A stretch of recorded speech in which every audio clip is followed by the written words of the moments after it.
As unfortunate as it is, the exposure to heavy metals is becoming more and more prevalent and less preventable. Heavy metals are popping up in things like the food that we eat, some of the supplements we're taking, the water that we drink, and even the air that we're breathing. And as unfortunate as this fact is, let's talk about one thing that everyone can do to mitigate the negative effects of heavy metal exposure. Micronutrient deficiencies predispose us to the toxic effect of heavy metal exposure. And the reason for this is because through multiple mechanisms, micronutrients decrease the toxic effect of heavy metals.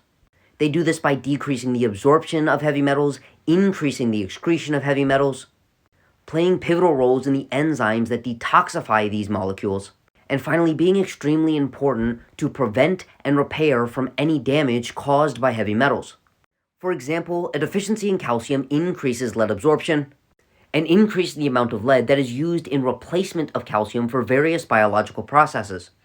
But when lead is used as a replacement for calcium, it disrupts the normal physiological processes that calcium is associated with.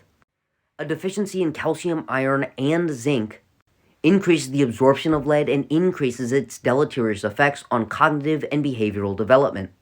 A deficiency in iron increases cadmium absorption, and a deficiency in zinc increases the amount of cadmium that is used within the body as a replacement for zinc. For example, cadmium can bind to the same sites as zinc would, but it does not exert the same effects as zinc. Therefore, once again, it can disrupt normal biological processes. Selenium essentially acts like a mercury magnet. It can bind to mercury before we even absorb it and allow us to excrete it in the feces. It can also bind to mercury in the body and convert it into a less detrimental form. And finally, selenium is extremely important for all of the enzymes that we require to safely detoxify mercury. And the final thing I'll mention is that while it probably is even more important to ensure we don't have any micronutrient deficiencies if we are exposed to heavy metals, if we do feel like we're being exposed to heavy metals because we're ingesting things like seafood or chocolate, it's probably extremely important to ingest these molecules concomitantly with a high micronutrient density meal.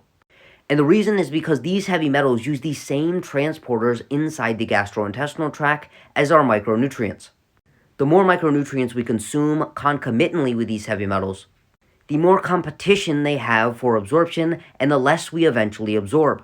But if we're ingesting heavy metals alongside a meal that is low in micronutrients, the absorption of these heavy metals is increased because we do not have any molecules competing with them for absorption.